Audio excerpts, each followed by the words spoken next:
Welcome to ICSC's very first Tech Runway. I am Amanda Metcalf with SCT for ICSC. And I'm Morgan Constantinidis. I'm the Vice President of Development with Retail Sites, and I'm also ICSC's Eastern Division Innovation Chair. Some of you watching may be familiar with Retailer Runway at a number of the conferences that we've held, where retailers give quick pitches about their expansion plans to see if they're a good fit for your properties and assets. Tech Runway is going to have a similar feel. It's going to be a fast pace, but instead of hearing from retailers, you're going to hear from some innovative vendors in the industry who are developing technology solutions that can improve everything from your site selection decisions to your marketing strategies. Hi, I'm Alicia Shumwell. I'm Director of Retail for the Bellevue Collection in Bellevue, Washington, and I'm also the Western Division Innovation Chair. How this will work: each company will have about 4 minutes to give a quick pitch on who they are and what they offer. After that, we will ask just 1 or 2 follow-up questions that come to mind to us or for you. Feel free to drop questions into the Q&A pod and we'll do our best to call them out. If you're interested in learning more about any of these companies after the fact, many of them will be hosting roundtables this afternoon where you can do just that. Or of course, you can reach out via email or the community page on the event site. We have 8 companies to hear from in just 1 hour, so let's jump right in. Up first, please welcome Jesse Michael, who's the Managing Director at Adeptmind. Jesse?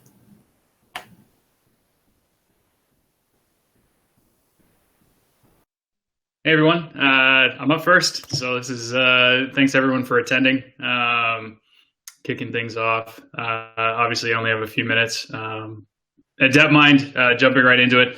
Adeptmind is a shopping center discovery solution, but also a retail technology company focused in 2 different areas, primarily on retail search and browse. So we are partnered with the likes of Ulta Beauty, Staples US, Decathlon, US Polo, and roughly about other 400 e-commerce partners on search and browse capabilities, and also focused on shopping center search and browse, which is obviously why the majority of people are here today at the ICSC conference.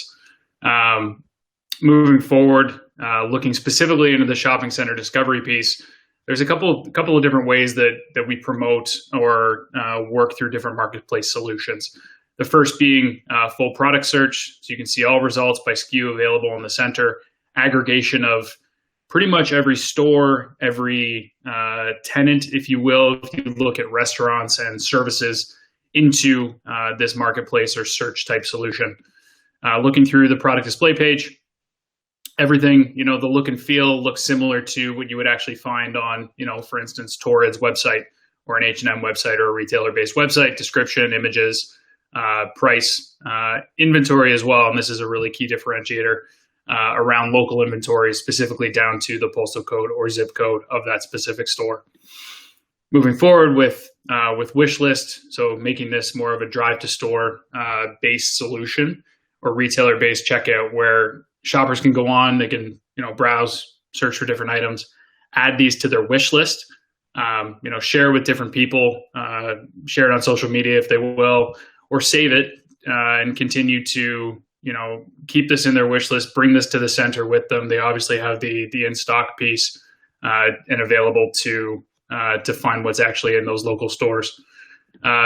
One cart checkout solution, we'll be launching this tomorrow with Main Place Mall, which is a part of our Centennial flagship partnership. The universal cart solution is just, as I think there was a previous session discussing on the federated cart where shopper completes the purchase through the shopping center website. There's a pick and pack solution to this as well, allowing for curbside or same day delivery, and customizing different solutions depending on who the partner is. Again, this is, first to market for North America and roughly around the world around this type of solution for Centennial. And we have a few other partnerships launching this type of solution in the next couple of months. Order food for pickup and delivery. This is important as well. We need to support all tenants available in the center. So you've got services, you've got restaurants, as I mentioned, services here. So around services, you can actually book appointments, call to call to schedule an appointment, or if it's a dry cleaner, things like that. You can actually go in and see these different services available in the center. Finally, supporting local. This is really, really key, obviously, as we support local tenants. In some cases, they don't have e-commerce platforms or just a commerce site at all. So what we've done is actually created a very simple and easy portal for them and all the local tenants to actually go in and upload their content, imagery, inventory at the local level, and give them the ability to actually be part of these marketplaces, and allow them to compete with some of the larger big box stores that are out there. Again, some testimonials available here as well. There'll be a leave behind deck. And again, that's probably close to 5 minutes, if not 5 minutes bang on. So I'll stop there. Thanks, Jesse. This is something I've actually been working closely on for the Bellevue collection. And one of my questions is, how have you been finding retailers actually responding? Because part of making this work is, somehow getting into their inventory systems. And we found it was a unique challenge as they all have such different ways of handling their inventories, of trying to get a sense of what is actually on site. Yeah, the best part of this is we've actually built a proprietary solution where we actually don't need tenant participation to be a part of this. And in some cases, we have retail partnerships, as I mentioned, with Ulta and Staples and more actually to be launched or announced soon enough, where we're actually receiving feeds directly from those retailers. And in some cases, we've built out relationships directly at the shopping center level to receive those inventory feeds. But yeah, that's a part of our sort of secret sauce. So happy to answer anyone's questions outside of the session on the inventory piece. So one of the questions that has come up is, what is the learning curve for local tenants to be able to create their feeds? That's a good question. We've actually made it really simple. So obviously the objective would be to have them create almost their own, obviously to be on a Shopify or Square, an e-commerce site or platform. There's so many, WooCommerce, you name it, BigCommerce, Magento. But for us, it was, how can we quickly enable them to upload even just 10 to 15 products? It doesn't have to be 100, but maybe it's your top 15 sellers in different categories, across all categories. And upload a few images. We give templates there for them, upload inventory.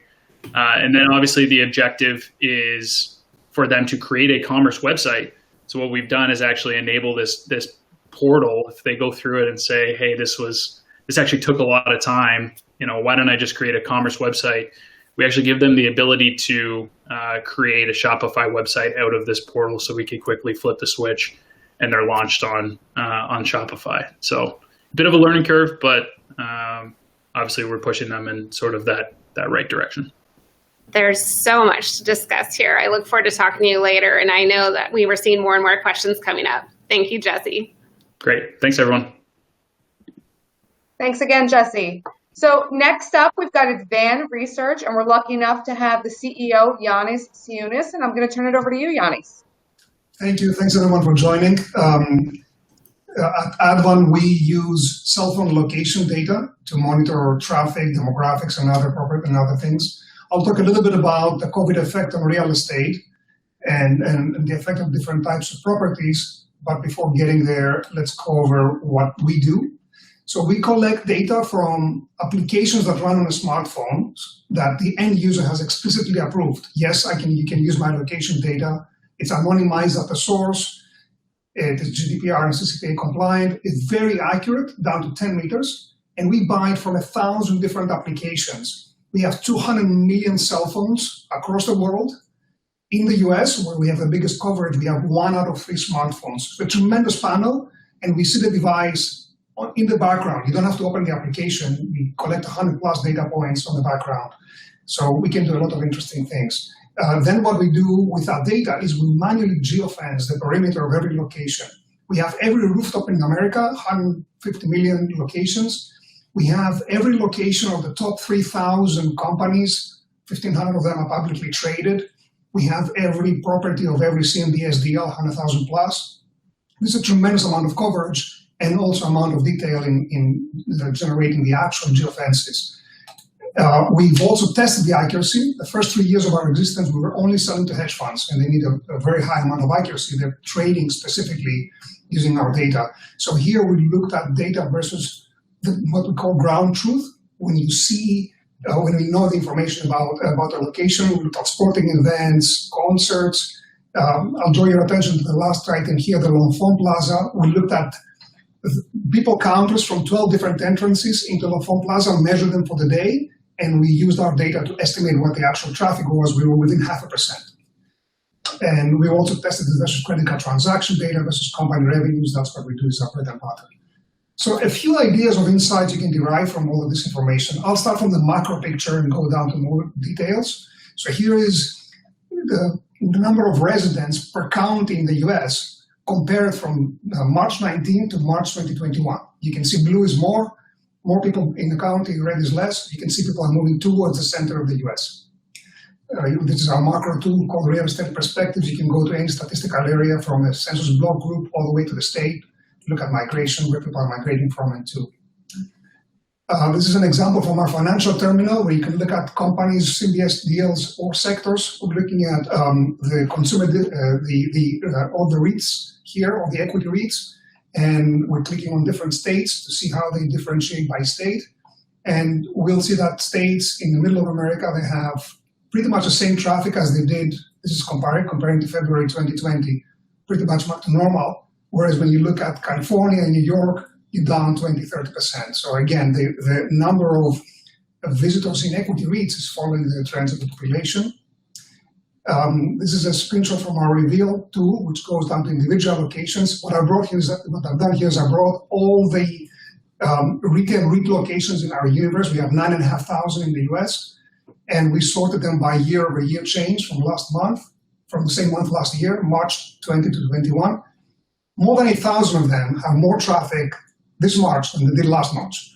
And keep in mind, last March we were halfway through the pandemic, so the traffic was depressed. But it's a good sign that the malls are getting out of the woods, especially in the middle of the US. This is an example of an individual mall. So I looked at Adeptmind in Orlando. We can see that the traffic here on a month-to-month basis is basically the same as before the pandemic, 2019. It's 180% up since last year. And here are all the tenants we have identified inside the mall. We can click and see the actual list of tenants, I don't know, about 100, all the top 3,000 brands. And here's the traffic for every tenant. There's differentiation between the tenants, but some of them are still closed, but they're all doing pretty well. We use this data to cover pretty much every sector of the economy, not just on the REIT side, but restaurants, movie theaters, and both on the demand side, where consumers are actually going, as well as on the supply side, because we measure every factor in the US, so we know employees in every type of production facility you care to mention. And our tools are flexible enough where if we don't have a location for whatever reason, you can just draw it on the map and get the data on the fly. And extremely, extremely useful. So I will stop here.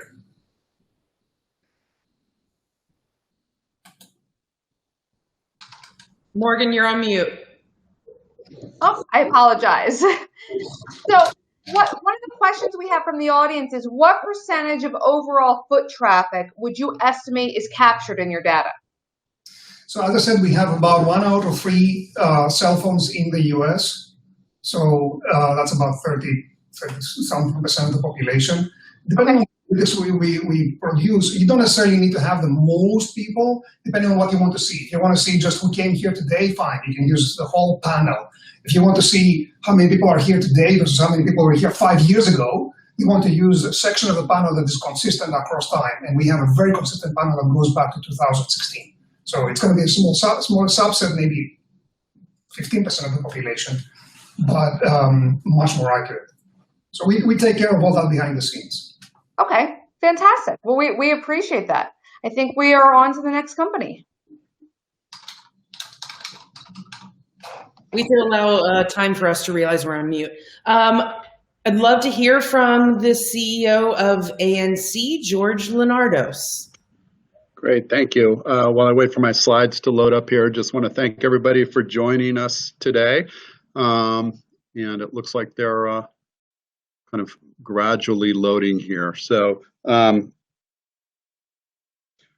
just want to begin. I'm going to probably start with what is a little bit of a redirect here for a retail conference, and just make a quick point about the evolution of media platforms, which is that, you know, throughout history, we've seen media platforms go through these radical disruptions and evolutions correlated to technology, right? So something like cinema starting with zoetropes and going through black and white and talkies and color and special effects, and then these massive sort of changes in consumer behavior that happens with them.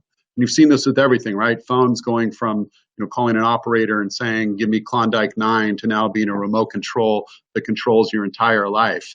Well, one of the things that we're focused on is kind of what's next in this. And we think that kind of very clearly, the next media platform is actually the physical world all around us and the out-of-home world, right? Retail environments, things like that, where media just disappears from the screen itself and becomes the world around us. Think about Minority Report, these kinds of things like that. We're living in that age now. And if you look at why, you kind of have to look, and you have to begin with the consumer and who it is now, right?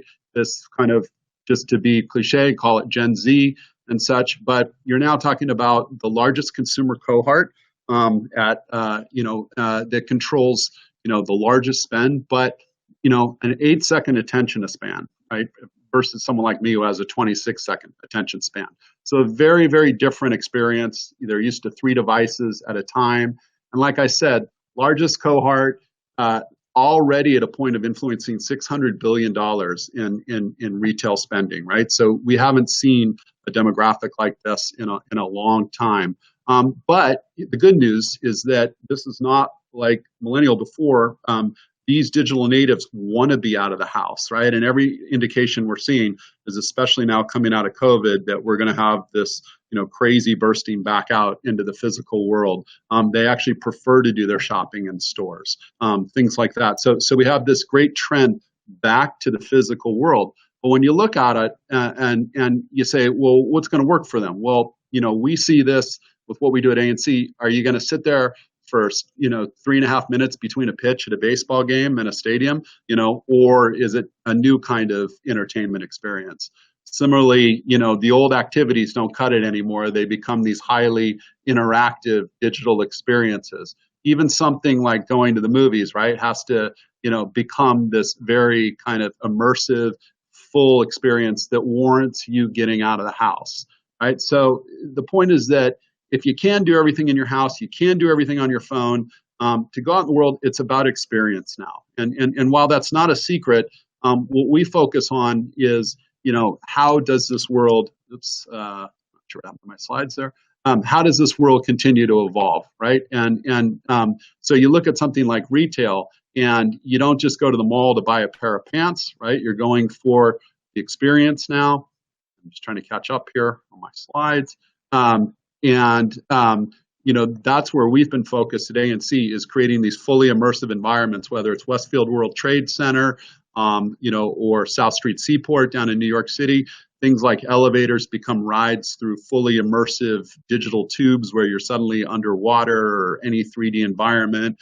We take things like sports stadiums, and no longer is the action just while you're sitting in the bowl or the arena, but it's the moment you get out of the parking lot. We create a show, as you can see on the top right, which is an ingress tunnel that becomes a 3D experience where people just dwell and enjoy the show. And so the point here is that media-driven consumers need media-rich environments. And it's just a pretty basic logic that we follow here at ANC. And what we do, just to put it in context, is we design and execute digital media environments. So we describe ourselves as an experience design and execution company. We do really 3 markets: sports stadiums, many events. If you watch the NFL draft tomorrow night, you'll see our work there, creating an immersive environment. A lot of the PGA events, the big music festivals, and then places. And so a lot of things like retail environments, shopping malls, buildings, things like that. And so just a quick look at it, we do this for people, a lot of the biggest brands in the world: Westfield, Howard Hughes, Empire State Development, and have been working with a number of these brands for 10, 15 years. And then just quickly flipping through some of our stuff, just to give you an idea of what this is.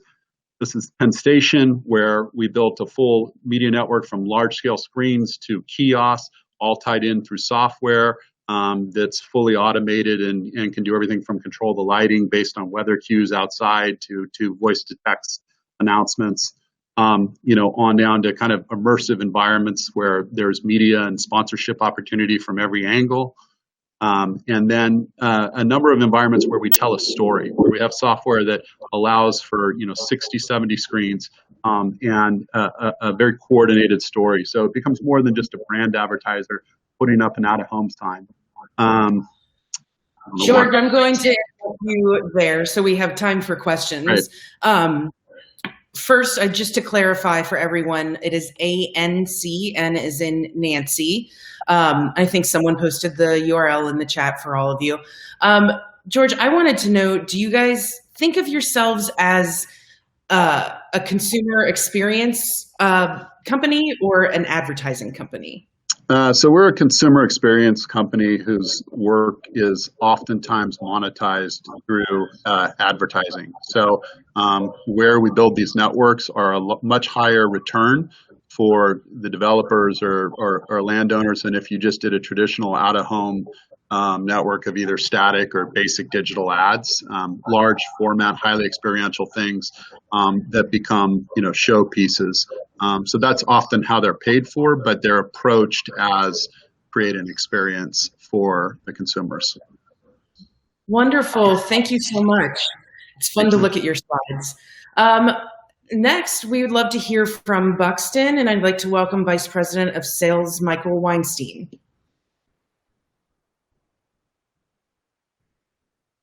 I found me. Perfect.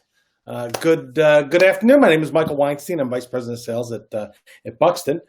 Just so you know, Buxton is a consumer and location and market insight tools that helps you accelerate opportunity and mitigate risk. That's a lot of mumbo jumbo. What we really do is we help you understand who your customers for a retailer are, who the customers of a shopping center are, and understand their behaviors. So let's sort of take it away. Let's go to the next slide. So, well, first of all, I've been in the prop tech industry now for close to 22 years. I was a broker for 6 years, as well as being at CoStar Group for 19, and then also in the accounting tech world for a year as well. So Buxton, who is Buxton? We were founded in 1994 by Tom Buxton, and he was the head of real estate for Tandy. You remember Radio Shack, of course. And he went off on his own and became a consultant. So we've been a consultant to retailers for years. We've been advising them on white space analysis, helping them understand where they should locate their next stores. So we've worked with close to 6,000 clients, both in retail and healthcare. And we combine 600 data sources. I'm going to go through that in a little bit to help you understand exactly what's going on out there. We have a unique data set of 120 million households. That's very important because what we can do is we can then match the mosaic segmentation of those 120 million households to shoppers. So we can tell you exactly who it is who's going into a shopping center.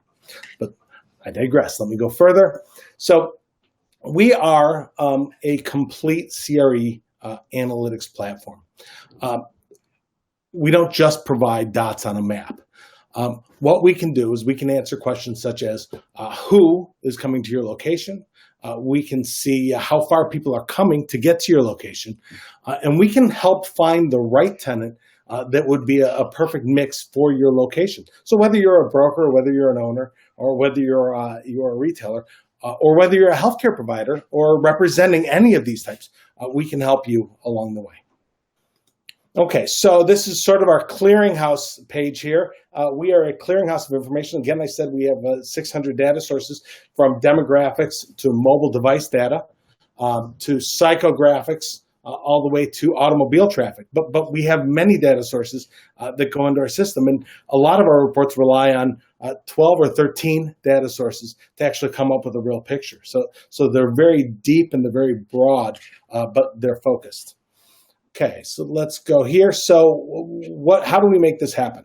So first of all, we start with that 120 million households. We have mosaic segmentation, which can help us understand who they are, what their buying habits are at the household level. We add in those 600 unique data sets. We add in healthcare, automotive, and retail data. And then we move over to the lifestyles and understand psychographic, financial, behavioral information, as well as healthcare.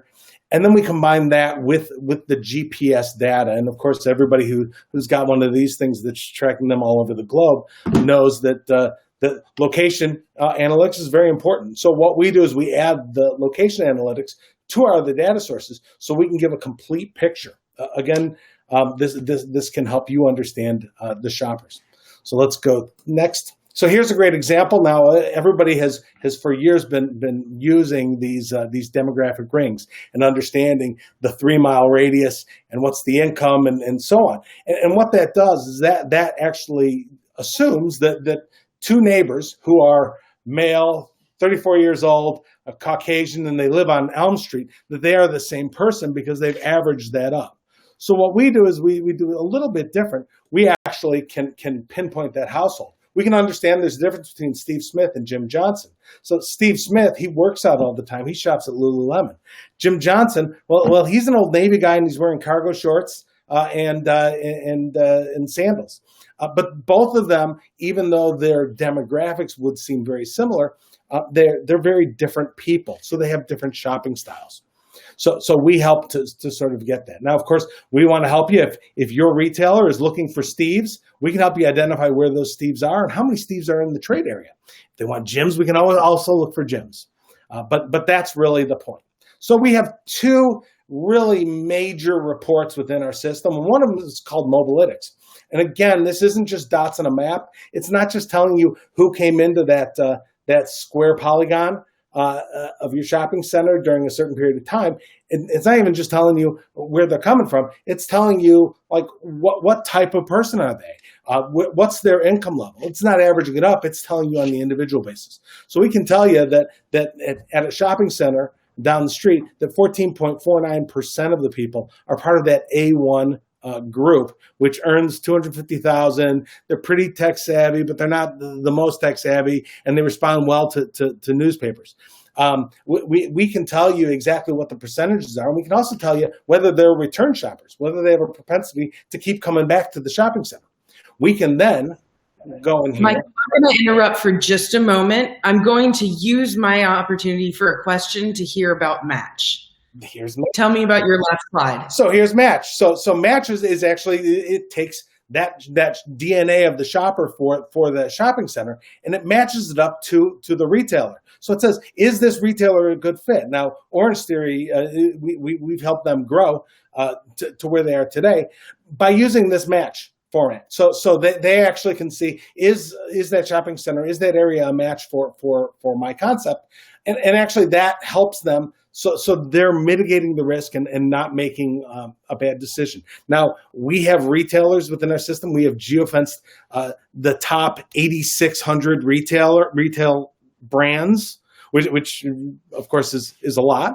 And we can actually say, does this center match to that retailer based on the retailer's local locations or national, and we give the user the ability to do it. It's a SaaS program that allows you to run those reports on the fly.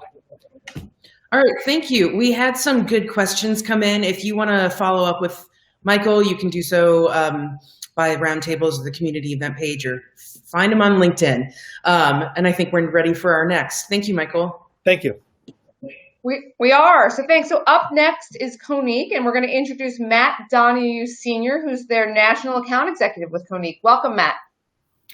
Wonderful. Thank you, Morgan. I appreciate it. I'm just going to share my screen, so let me know, Morgan, if you can see it. I know last time it took just a minute. Are you able to see this? I can see it.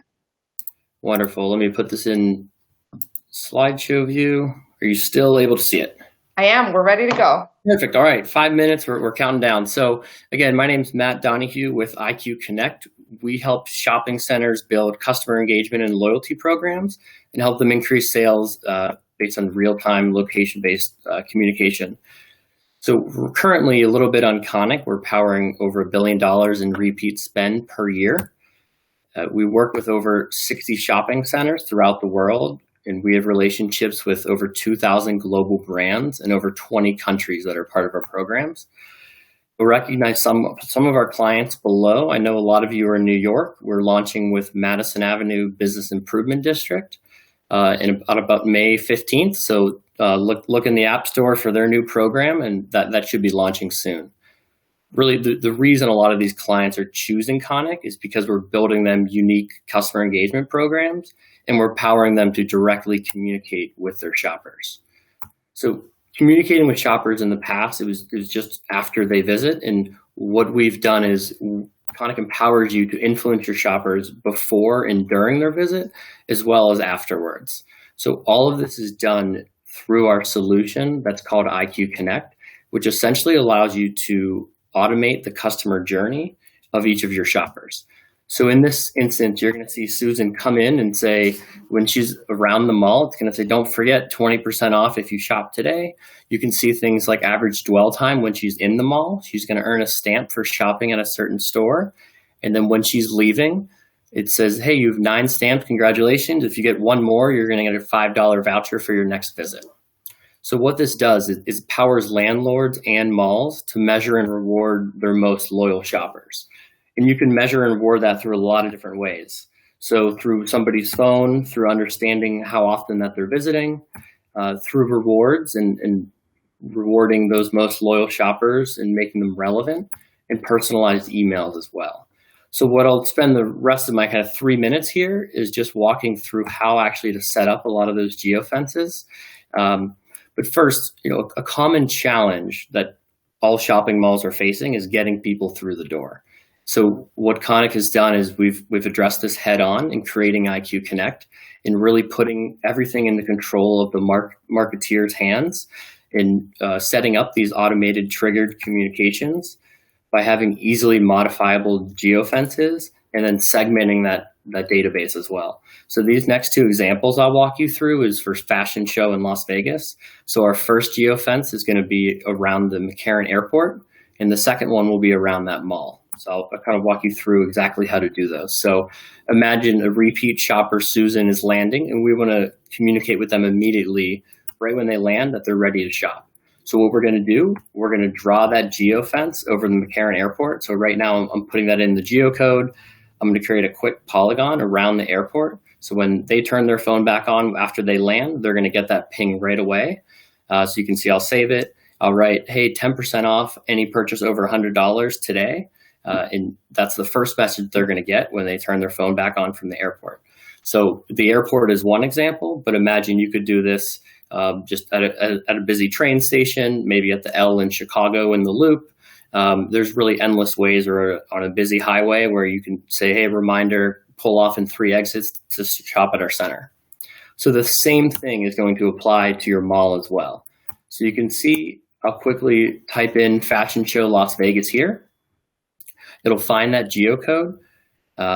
You can see it's kind of overlooking Google Maps here. I'm going to draw a quick polygon. You can see I'll quickly zoom in and just make sure I'm getting all the coverage that I need here. Once I'm all set on that, I'll save and continue.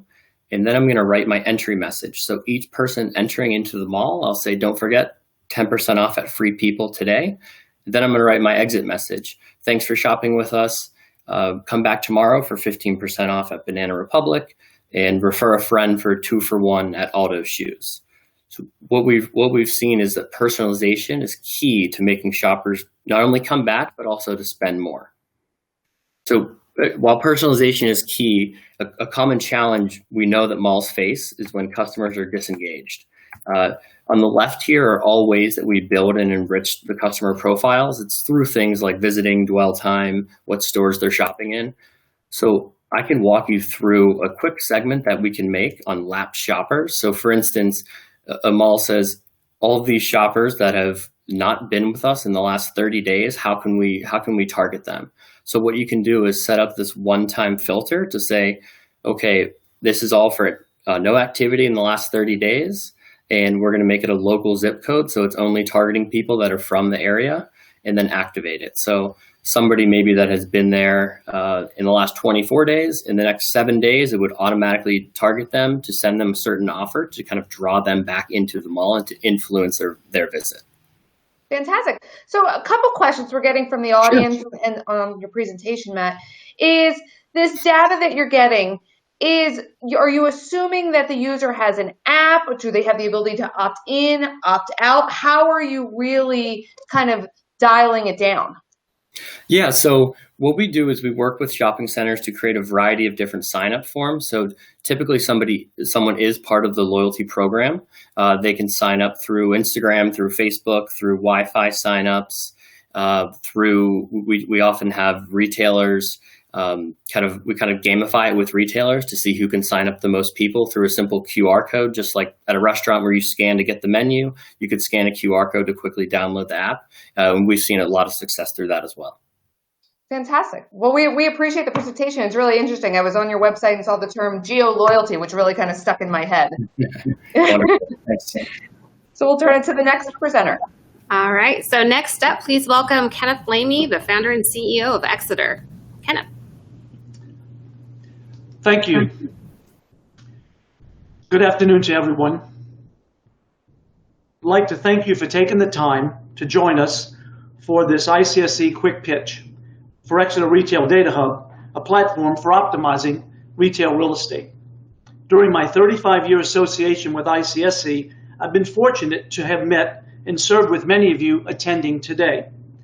It's been through these associations that key suggestions and requests have been shared with us for the need to improve retail real estate data, both capture, analytics, and reporting. So how do we optimize retail real estate?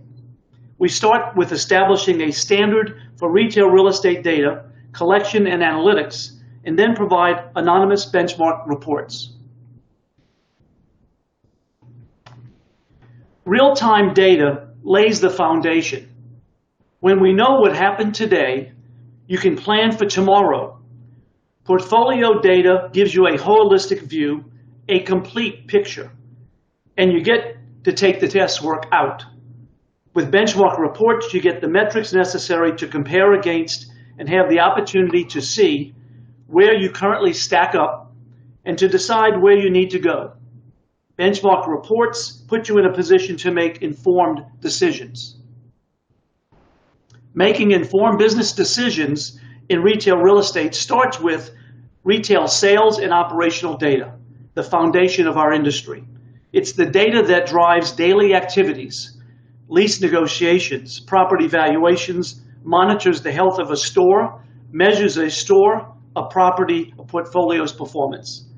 Exeter is designed to easily provide many ways to capture and compare your key data for evaluating performance. It's in real time, it's accurate and secure. Making informed business decisions, what action do I take, is the goal for senior leadership, sales and leasing, marketing, asset management, and operations. What action do I take is rather straightforward. When we start with good retail real estate data. Since we are the ones who create real estate data, let's be the ones to capture it. Exeter Platforms provides a secure, anonymous, structured, and consistent way to do this in real time. Exeter starts with 29 industry-specific standard reports for internal use, and we have more coming based on customer and partner feedback and request. So if we do this, we'll improve our business process, reduce our efforts and our cost, improve our margins, and drive bottom line results. Capturing retail real estate data in a structured and consistent manner, Exeter Reports lays the foundation for anonymous benchmark reports based upon empirical data. No more guesswork or hunches to hope on. With Exeter's platform providing a secure, anonymous, and structured, consistent way To do this in real time, anonymous benchmark reports can give you the insight to run your business, let you optimize retail real estate. An anonymous benchmark reports through Exeter provides benefits across the retail real estate value chain and the transparency necessary for market efficiency and investment. So why is this important? Because retail real estate is meant for building communities, fueling economies, and inspiring innovation. Starting with the table stakes of performance and security and support in place with Exeter, we're mindful to include and cover your data security, anonymity, accessibility, support, and functionality requirements and expectations. Let's take a look at Exeter in motion. With Exeter Retail Data Hub, the first and only service of its kind, Exeter automates sales collection and streamlines your workflow. With Exeter, you can have confidence in the data you receive. Plus, we also provide benchmark sales data, analytics, so your team can focus on your core business. With our web-based service, subscribers have access to real data in real time, 24/7, 365 from any device. Imagine being more accurate and more efficient with more insight. Here's how it works. Once retailers are set up in the Exeter Retail Data Hub system, they simply log in and input their sales numbers for the month. With this information, Exeter is able to generate an array of reports that help landlords get the big picture. For retailers, it simplifies monthly sales reporting. It's encrypted, secure, anonymous, and strictly confidential. It's time to bring your business into the 21st century and let Exeter Retail Data Hub automate your sales collection and reporting. You'll save time, save money, and have more control. Now imagine that.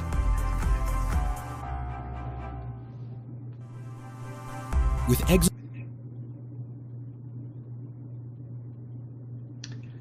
So join us as we build a retail real estate community of retailers, owners, developers, and managers committed to collaboration, sharing, and transparency. Thank you. So, Ken, I have a quick question for you. How are retailers responding to this? I know as a landlord, this is a great option to help free up time from, inputting the information, any errors with the inputs and things like that. Sure. Well, retailers have always looked for benchmark data for their category.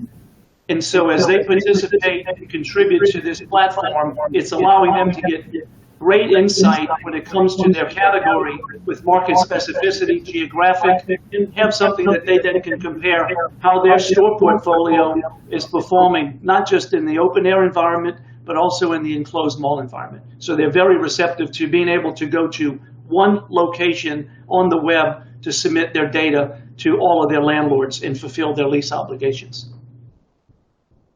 I hope this works out well because I think it's great for the landlords, retailers, and the industry in general. Look forward to working with everyone. Thank you. Thanks, Ken. So our last presenter is Stefan Martinovic. He's Vice President of Data Partnerships with Placer.ai. There we go. Hey everybody, Stefan from Placer, and I am really excited to be with you here today to give you a little bit of insight about what it is we do. You may have heard of Placer. I've heard our name, a few times in participating in some of the roundtables and other sessions here at ICSC today. And really what we do is we provide actionable insights for any physical location in the United States. So we're providing the same level of insight, attribution, customer journey that you would get typically on an e-commerce platform, but we're doing it for the physical world. That includes shopping centers, individual retailers, business improvement districts, airports, transit hubs, you name it. So the way that we do this, you've heard about mobile location and may understand a bit about how that content is applied within a real estate context. And we do that by first observing and capturing very large volumes of data from tens of millions of mobile devices across the United States. All are opt-in, all are entirely private with no personally identifiable information. We then process, analyze, and attribute those visits and that behavior to individual physical locations in the known world. Then we present that in a way that is actually digestible and easy to understand and point and click for anyone from the executive team all the way down to a leasing rep at an individual shopping center. The amount of insights that you can unlock from this are unbelievable versus where this industry was even 5 years ago. I'm speaking from a position where I was actually one of Placer's first customers, and so I've been along for this journey and the ride and seen the platform evolve from serving a dozen clients, of which I was one, to being the most established, largest, and best funded player in the mobile analytics space. So some of the things, just as a starting point, to give you an idea of what it is that we do. We illuminate, insights around trade area, visitation, rankings of individual locations relative to their chain, and other comparable chains. We can get into really the weeds and understand market share and cross-shopping patterns, not only between centers, but even within inline small format tenants within these centers. So if you want to get, peel back the layers of the onion and get beyond, how a center as a whole is doing, or even some of the larger anchor boxes, our level of detail, precision, and accuracy enables this in a way that is otherwise just really impossible to do using any other approach. And that speaks to some of the customer base and the breadth of industries that we serve. So our meat and potatoes is the commercial real estate industry. We have nearly every single one of the major retail focused and even beyond that REITs throughout the country. All of the major brokerage firms that are working in the commercial space. And then also the counterparties and other folks that have a stake within the physical environment. So that includes the municipalities and economic development organizations in which those centers and retailers reside. It also includes consumer packaged goods companies such as Tyson and Bear, who are looking for shelf real estate and trying to find alignment between what their product offering is with consumers in a given market that are patronizing a particular retailer. As far as finance is concerned, we have some of the top name hedge funds in the space, all of which who have beaten the heck out of our data and put it through really intense validation, over a many-year period, and where we've come out on top. And retail being, obviously like what's most pertinent here, not only for the landlords, but also the occupants. So imagine being able to position a center and make a case to attract a retailer like a Target or a Dollar General, and being able to standardize on a Placer where that they're looking at the same data that you are, and to be able to then manipulate and mash up a lot of these different data points about your physical location with the consumer base that are coming in, and then the behavioral patterns, as well as demographics, psychographics, and a lot of the other categories of data that we can fill that bucket up with. So we've been getting incredible traction. We recently raised $50 million. We're continuing to grow. Our team of 150 is poised to double in the next handful of months coming up. And then we're focused on deepening the breadth of the platform here. So this is where my attention is primarily focused in extending this core ingredient of mobility data, and then enriching and appending that with content that comes from a whole variety of sources in order to help provide more context and understanding about activity in the physical world. So not only can you understand retailers and shopping centers, but also migration patterns, and then by marrying that with content such as commercial rents, sales volumes, social media activity, imagery, leasing information, even weather and other things that are influencers of foot traffic, we can provide a really holistic picture of any physical location in the United States and soon globally. So look forward to digging into it with you more further. Thank you. And I have a audience question, and it's when is Placer.ai going to Canada? I can tell you that it's on our roadmap. I can't give a specific date, but know that we are aiming for total global domination. Love it. Thank you.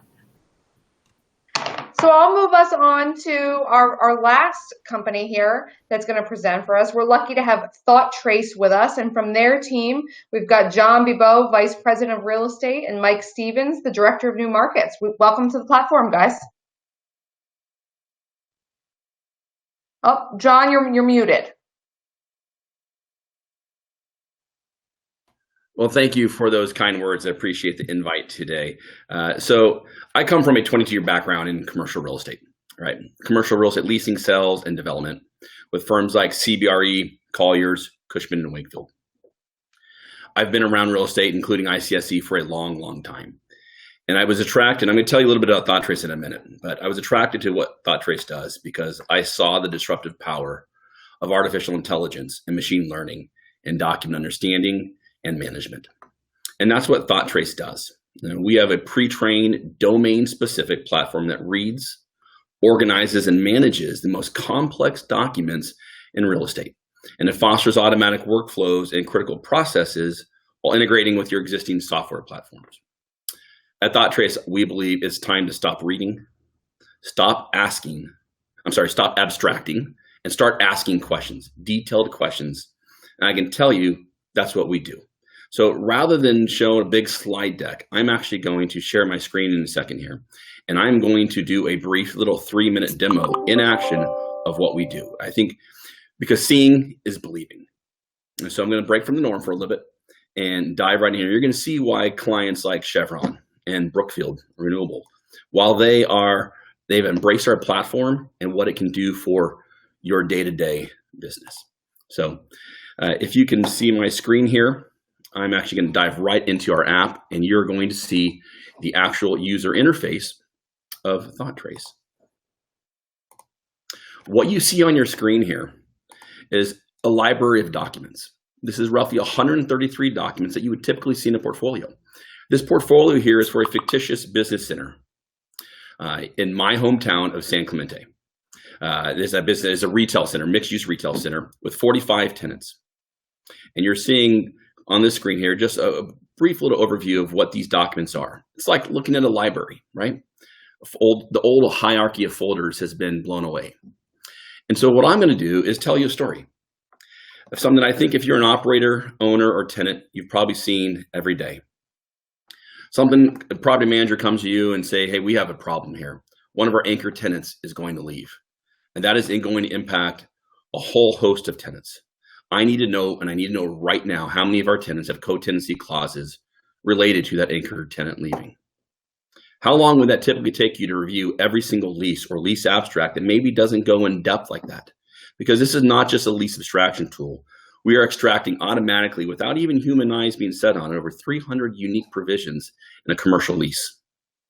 And so really, I'm going to click on a report that I did earlier for today of co-tenancy clauses related to anchor tenants in these 133 documents. And with one click of a button, you will see that 4 documents here, 4 leases, have language specifically relating not only to just co-tenancy and maybe a percentage in there of occupancy, but an actual anchor tenant.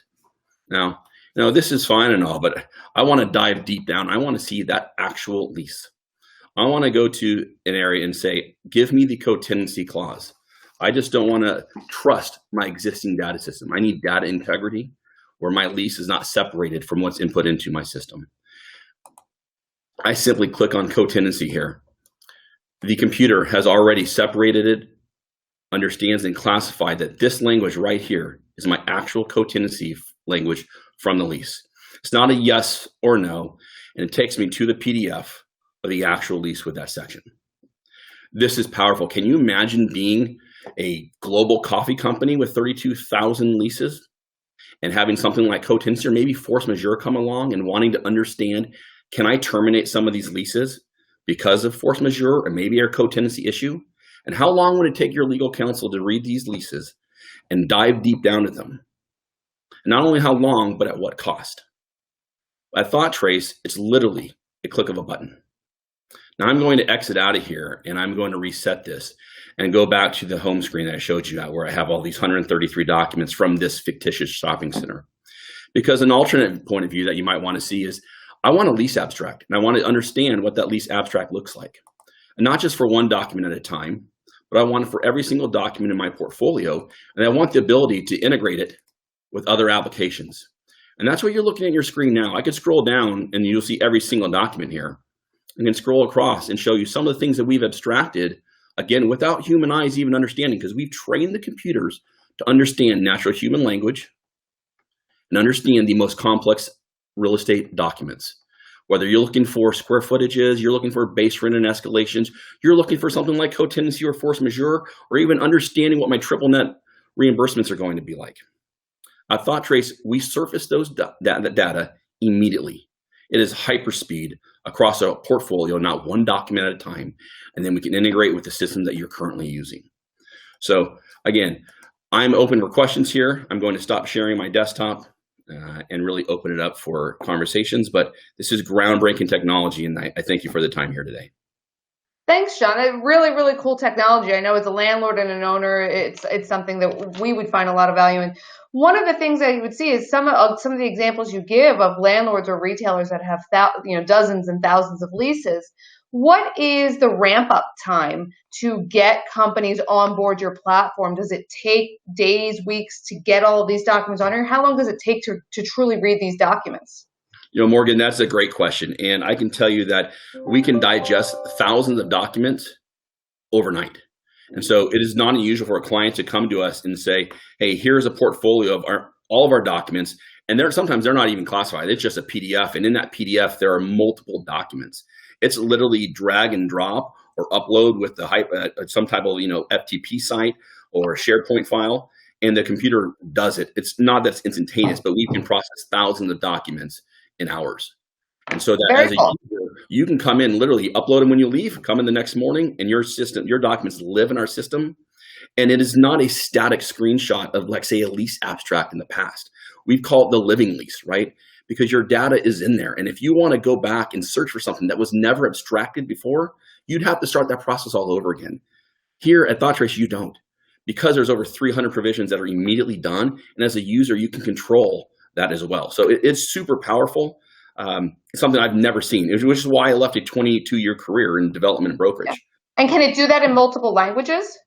Right now, we are trained in English only for the actual provisions, but I can tell you I was blown away this week. We have someone we're working with, large acquisition. They digested documents into the system in Portuguese, in Farsi, and somehow the computer actually generated and classified those documents correctly. It told me this is a commercial lease, this is an amendment, this is X, Y, and Z. It didn't extract the language on there, but it actually classified what document type, which I was blown away. Fantastic. Well, I think that wraps up, Amanda. I'll turn it back to you. All right. Well, thank you. Yes, thank you. On behalf of Alicia, Morgan, and myself, I want to say thank you to our super group of presenters. And on behalf of us and all the presenters, thanks to all of those who watched. And now I'm going to hand things over back to my colleague, Julie. Thanks, Amanda. I just want to echo that in thanking our presenters and thanking you, our hosts. I want to remind everyone that they can learn more about these companies on the sponsors tab of the site. This Runway presentation will also be available on ICSC's YouTube channel after the event. Now we'll move right along to our next session, which will look at how to use proximity marketing to influence shopper behavior. Enjoy.